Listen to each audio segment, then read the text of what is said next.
Bonjour. Alors aujourd'hui, je voudrais parler du principe d'incertitude d'Heisenberg dans le monde des groupes abéliens finis. Mais avant tout, je veux surtout que ce soit un plaidoyer pour, pas forcément les groupes, mais au moins les groupes abéliens finis dans l'enseignement des mathématiques, afin de comprendre, afin de pouvoir enseigner les plus belles idées qu'on trouve dans les sciences dures. Je m'explique. Le principe d'incertitude d'Heisenberg, on le connaît, on en a entendu parler, tout le monde en a entendu parler, et ça semble être quelque chose d'un peu inaccessible. Alors, soit on l'attaque par la physique quantique, et là, avant de comprendre ce qu'il est vraiment, on s'en sortira pas, soit on passe par la théorie de Fourier, mais là aussi, je trouve que c'est relativement... Les idées sont polluées par un grand nombre de problèmes qu'on a dans l'analyse, qui sont des problèmes purement de convergence, d'échange de passage à la limite, de choses qui n'existent plus, qui ne posent plus du tout de problème quand on est dans les mathématiques discrètes. Et du coup, tous ces grands principes, toutes ces grandes idées qui ont fait la physique, qui ont fait l'analyse, eh bien, je pense que l'étudiant ne les ressent plus telles quelles parce qu'elles sont masquées dans un brouillard un peu polluant. Bon, c'est mon avis. Et quand je discute de cela avec des enseignants, ça peut être des enseignants en classe prépa ou des gens qui enseignent l'analyse en licence, ils me disent « Ah non, mais non, l'algèbre, c'est trop compliqué pour eux. La théorie des groupes abéliens finis, c'est trop compliqué pour eux. » Bah oui, c'est trop compliqué pour eux parce qu'on a retiré chez eux du programme toutes les possibilités qu'ils avaient de comprendre un petit peu ces choses. Donc, c'est le serpent qui se mord la queue, quoi, en gros. Hein. Juste pour vous donner une idée de là où on en est arrivé, c'est quand vous allez dire à quelqu'un dualité, principe de dualité, le dual, la personne, elle est en PLS, alors que qu'est-ce que c'est que la dualité? C'est juste les fonctions par rapport à une structure. On a une structure d'espace vectoriel, c'est normal qu'on ait des fonctions mais qui respectent la structure. Alors à côté de ça, on va faire en analyse des fonctions. Alors on a la droite réelle, par exemple. Alors déjà, la droite réelle, la construction de la droite réelle, bon, okay. Comment on la construit? Déjà, ça, c'est un mystère. Alors que le discret, c'est beaucoup plus simple. On a les fonctions sur la droite réelle, et encore, on n'est que sur la droite réelle, et les fonctions continues, les fonctions C1, les fonctions infiniment dérivables, les fonctions continues par morceaux, etc. Bon, d'accord. Alors la continuité, c'est une définition quand même, hein. Quel que soit epsilon, il existe alpha, tel que f de x moins en valeur absolue est inférieur à... Bon, non mais c'est quand même énorme. Nous, on a des fonctions, elles respectent la structure f de a plus b, f de a plus f de b, point barre. Quoi.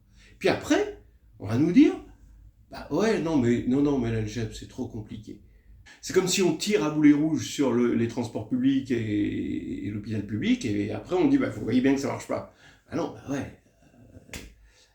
En fait, la réalité pour moi, c'est que la théorie de Fourier, qui est une théorie avec des idées magnifiques basées sur la dualité finalement, eh bien, elle est la plus claire possible dans le cadre des groupes abéliens finis, ou même dans le cadre du groupe cyclique, si on doit faire plus simple. Juste le voir dans le cadre du groupe cyclique. Voilà.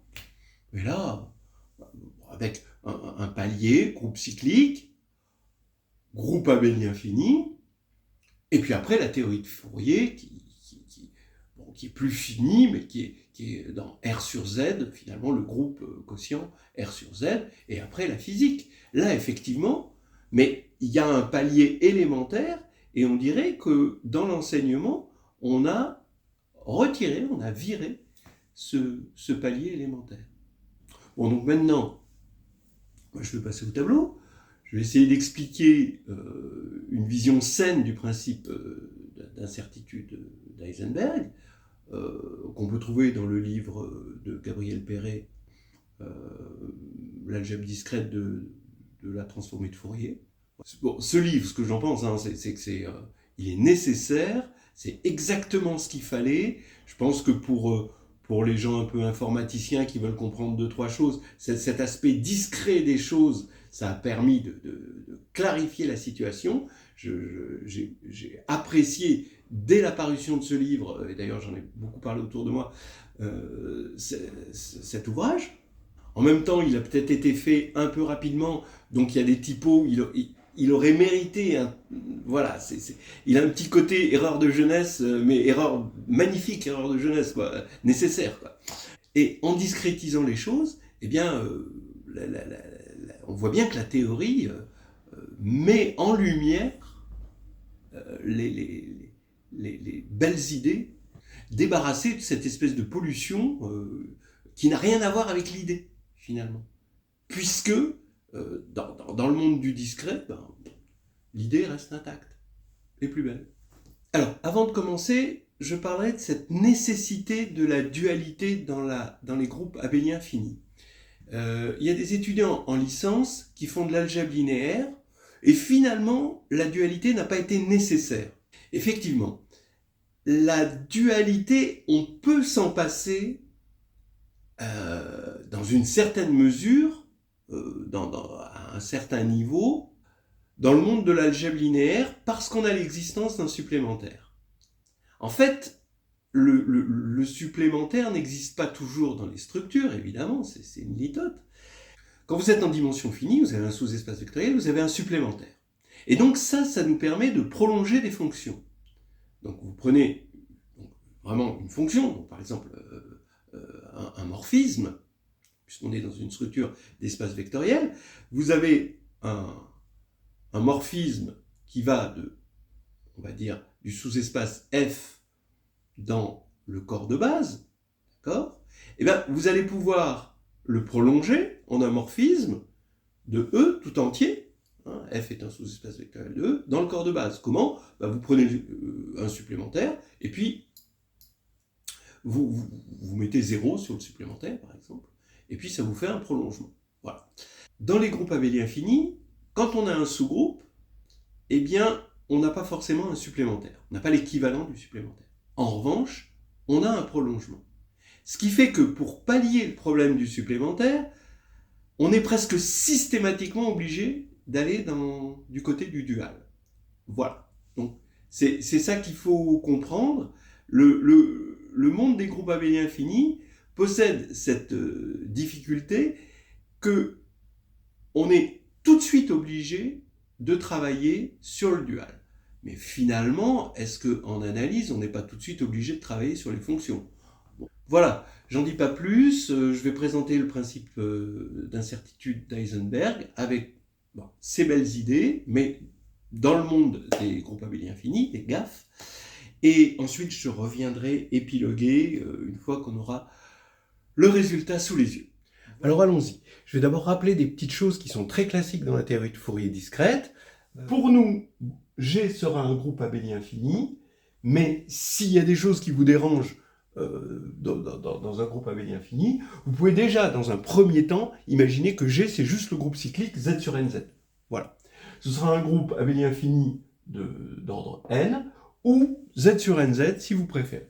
Pourquoi ? Parce que si vous avez Z sur NZ, vous avez déjà un caractère, donc le théorème qu'on va voir là, qu'on va admettre dans le cas général des GAF, eh bien ici il est évident, vous avez toujours un caractère, ici, qui va de Z sur NZ dans le groupe multiplicatif, c'est étoile. Il faut toujours faire attention que ça, c'est additif et ça, c'est multiplicatif. Qui à k bar donne oméga puissance k, où oméga est une racine primitive énième de l'unité, ce qui fait que c'est bien défini. Ça ne dépend pas du représentant de k bar. Et donc, on est assez convaincu, à partir du moment où oméga est une racine primitive énième de l'unité, que n'importe quel élément non neutre ne va pas aller vers 1. Vous avez un théorème qui va dire ça pour tout groupe abélien fini. Alors, le théorème plus général sur les groupes abéliens finis dit que pour tout G non nul, un grand G, il existe un caractère. Alors, un caractère, c'est quoi? C'est un élément de ce qu'on appelle G chapeau, le groupe des homomorphismes de G dans C étoile. Alors là, effectivement, il y a beaucoup de choses. D'abord, on a ici un groupe G, ici on a un groupe multiplicatif, on a un morphisme, donc c'est juste que ça commute avec l'opération de G. Donc j'appelle ça G chapeau, et on va voir tout à l'heure que G chapeau, en fait, c'est lui-même muni d'une structure de groupe. Pourquoi? Généralement, comme d'habitude, on a une structure de groupe qui est héritée de l'ensemble, de la structure image, en quelque sorte, c'est étoile. Bon, on verra ça plus tard. Bref, je veux dire que le théorème dit qu'il existe un qui, donc un morphisme de groupe de G dans C étoile, tel que qui de G, qui de petit g, est différent de 1. Donc entre autres, il est non trivial, mais pour chaque petit g, on peut trouver un qui ne s'annule pas dessus. L'équivalent dans les espaces vectoriels, c'est que vous prenez un élément non nul, et bien son orthogonal dans le dual, c'est un hyperplan. Ça ne peut pas être tout l'espace, il va forcément y avoir des éléments du dual qui sont hors de l'hyperplan, donc qui ne s'annulent pas sur le vecteur dont on était parti, non nul. Alors, fort de ça, on va pouvoir commencer une théorie de Fourier discrète. Vous avez f qui va de G dans C. Alors ça, c'est juste une fonction, c'est rien du tout, c'est juste la donnée pour chaque élément de G d'un complexe, ici. Donc n, comme le cardinal de G c'est n, vous allez avoir n complexe, la donnée de n complexe. Et sur G chapeau, on va construire une fonction associée à f, qui est finalement sa transformée de Fourier. Voilà. F chapeau de qui, c'est la somme, pour petit g dans grand G, de petit f de G, qui barre de G. Alors, qui barre de G, c'est la fonction qui a G qui barre, c'est la fonction qui a G donne qui de G, le tout barre. Et là, une petite chose assez simple, c'est que comme G est dans un groupe abélien fini, il a un certain ordre, il est annulé par n, donc ng est égal à 0, ce qui va faire que forcément, son image qui de G puissance n va être égal à 1, puisque c'est un morphisme qui, c'est un morphisme de groupe. Donc, qui de G est une racine énième de l'unité, donc qui barre de G, c'est qui de G moins 1. Mais comme qui est un morphisme de groupe, qui de G moins 1, c'est qui de G moins 1. Alors, allons-y sur les premiers résultats. D'abord, cette somme que je vais appeler S, c'est la moyenne des qui de G quand G est fixé, pour qui parcourant G chapeau. Eh bien, ça vaut 0 si G est non nul, et 1 si G est nul. Entre parenthèses, si G, c'est le groupe Z sur NZ, c'est juste quelque chose que tout le monde sait faire avec les séries géométriques. Parce que là, ça va être une somme de oméga, c'est la moyenne bien sûr, c'est une somme de oméga puissance k, donc ça va être une série géométrique. Bon. Mais prouvons-le dans le cas général, pour tout groupe abélien fini. D'abord, si G égale 0, c'est OK, parce que vous avez 1 sur n, somme ici, comme G égale 0, ça fait 1, et on a un résultat, c'est que un résultat de dualité qui est un corollaire de ce théorème, c'est que le cardinal de G chapeau, c'est égal à n. Bien. Maintenant, si G est différent de 0, c'est très facile. C'est toujours le même genre de technique. À partir du moment où vous avez un qui 0 de G qui est différent de 1, qui est assuré par le théorème, eh bien, vous avez ici S fois qui 0 de G, eh bien, c'est égal à quoi? Donc S, c'est ça, hein, c'est 1 sur N, somme pour qui parcourant G chapeau de qui 0 de G fois qui de G. Maintenant, bah, G chapeau, c'est ce que je vous ai annoncé tout à l'heure, c'est un groupe pour la multiplication, et un groupe d'ordre N aussi, hein, c'est cette même dualité, c'est exactement la même chose que dire que E étoile, le dual, c'est de même dimension que E. Eh bien, oui, c'est un groupe pour la multiplication. Regardez, quand vous allez faire qui fois qui prime, deux caractères, eh bien, ça va vous donner encore un caractère. Pourquoi? Parce que qui fois qui prime de GH, c'est qui de GH fois qui prime de GH, mais qui et qui prime sont des caractères, donc vous avez qui de G, qui de H, qui prime de G, qui prime de H, et ensuite, on peut faire commuter ici, et je vais regrouper, je vais avoir qui prime de G, qui prime de H. Donc ici, ça prouve bien que qui prime, c'est un caractère. Donc multiplicativement, c'est bon. Qui moins 1 maintenant, bah oui, qui moins 1, bah je prends juste l'inverse ici, c'est l'application qui a G donne qui de G puissance moins 1, bon bah oui, ça je peux le faire, et ça va être encore un caractère, et qui est égal, d'après ce qu'on a vu tout à l'heure, à qui bar. Donc maintenant, pour montrer que S est égal à 0, je regarde ce qui 0 de G fois S, je fais rentrer ici, j'ai qui 0 qui de G, par définition, mais comme ça c'est un groupe, je peux faire un changement de variable, je vais poser ça égal à qui prime de G, et je fais un changement de variable, puisque qui est égal à qui 0 moins 1 fois qui prime, eh bien ça me fait bien un changement de variable, quelque chose d'inversible, une bijection, et donc j'ai ceci, et là je reconnais S par définition. Voilà, c'est assez classique dans les groupes. Hein. Donc maintenant, comme lui est différent de 1, ben ça veut dire que S est nul, forcément.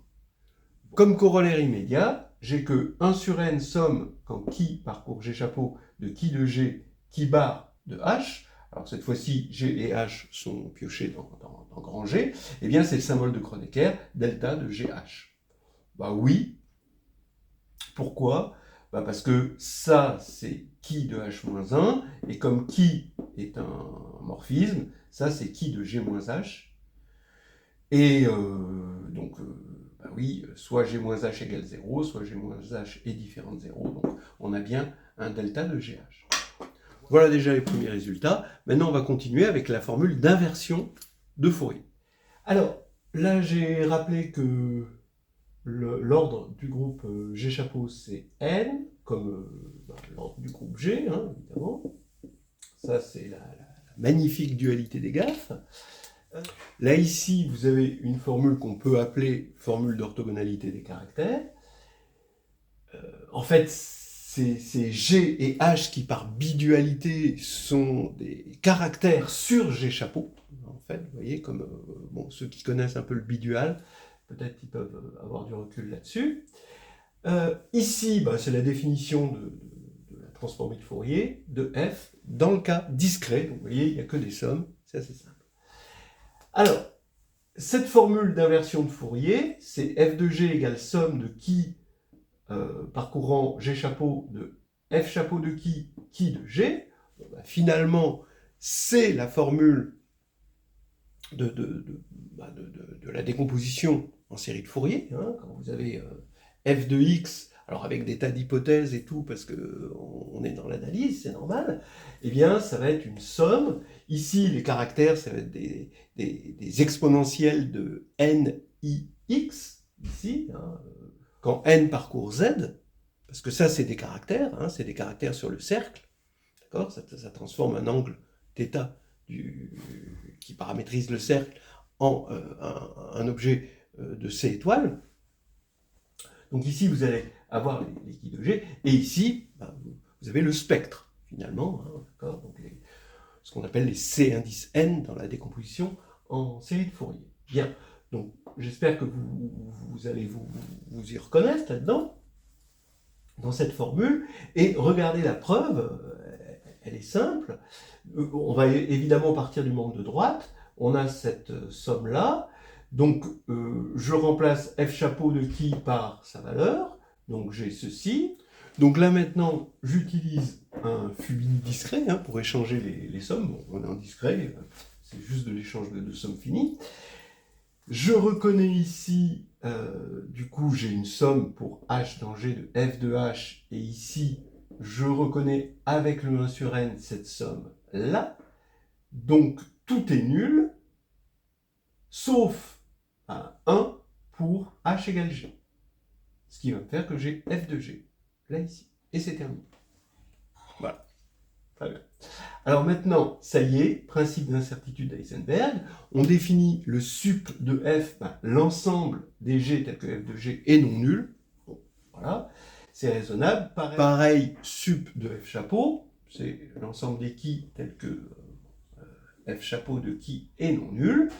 Et bien le principe d'incertitude d'Heisenberg va dire que le produit des cardinaux, cardinal de sup de f fois cardinal de sup de f chapeau, est supérieur ou égal à n. Voilà, il y a une borne, il y a un min indépassable. Voilà, c'est ça le principe d'incertitude, on y reviendra tout à l'heure. Alors attention, si f est différent de 0, sinon évidemment ça c'est nul. Ok. Prenons donc m égale le max des modules de f de g, quand g parcourt grand G. Comme f est non nul, c'est là que ça sert, il est strictement positif. Et il est atteint, évidemment, parce que g est fini, par un g0. Donc m est égal à module de f de g0 pour un certain g0 dans g. J'ai, d'après cette formule-là, que le module de f chapeau de qui, eh bien, c'est inférieur ou égal à 1 sur n. Ça, je vais regarder cette somme uniquement sur le support, puisque le reste c'est nul. Donc uniquement sur le support. Là, ces deux modules égale à 1. Donc avec l'inégalité triangulaire, j'ai 1 sur n, m, et le nombre de termes non nuls, donc la valeur absolue du support. Voilà. Et maintenant, m qui est égal au module de f de g0, d'après la formule d'inversion de Fourier, eh bien, c'est inférieur ou égal à, par l'inégalité triangulaire, ça c'est toujours de module 1, donc à la somme pour qui sur g chapeau des modules de f chapeau de qui, mais ça c'est nul quand on est en dehors du support, donc je vais regarder que sur le support de f chapeau. Alors c'est inférieur ou égal à m sur n cardinal du support de f, pour ça, mais je ne vais compter que le support de f chapeau. D'accord ? Donc je vais multiplier par le support de f chapeau. Voilà. Et maintenant, comme m est non nul, je peux simplifier positif, je peux simplifier, et j'ai un n qui sort de l'autre côté, et j'ai bien l'inégalité de Mordet. Voilà. Alors pourquoi c'est un principe d'incertitude ? Parce qu'en physique, ces fonctions vont correspondre à une statistique, et f de G, ça va correspondre à une statistique sur la position d'une particule, et f chapeau de G va correspondre aussi à une statistique des moments. Donc il y a une dualité des moments, donc finalement des forces. Donc cette inégalité veut dire que plus on arrive à préciser la position, c'est-à-dire que les statistiques sont dans une position très restreinte, donc le support est tout petit, et bien moins on arrive à préciser les moments, les forces sur la particule. Voilà, il y a une borne indépassable qui est... Voilà ce que ça veut dire, et bien sûr, bon, quitte à normaliser, etc., l'idée à avoir en tête, c'est que quand on a une fonction style gaussienne, avec paramètre oméga, eh bien, ici, dans la transformée de Fourier, on va avoir une fonction style gaussienne, mais avec paramètre 1 sur oméga.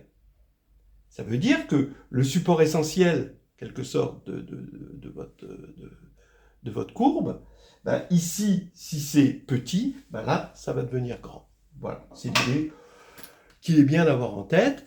Alors, j'ai pris quelques idées surtout pour la discussion, parce qu'il y a des très bonnes discussions de fin. Bon, c'est un livre, des fois assez dur, mais avec beaucoup de choses originales. Dans 131 développements pour l'oral chez Duno, il m'a été conseillé par mon ami Riri, que je remercie au passage, et je le salue aussi. Comment ça va, Paris, Riri?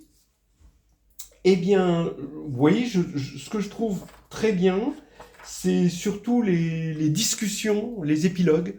Ça, pour moi, c'est un régal. Il y a des choses originales, hein, et bon, il est de bon niveau, hein, il est quand même assez costaud, hein. Voilà. Eh bien voilà, on a terminé. Encore une fois, plaidoyer pour les groupes abéliens comme premier marchepied avant l'analyse de Fourier. Ça me semble évident. Les choses sont tellement claires, les idées sont tellement simples, on arrive à tout comprendre. Allez, c'est terminé.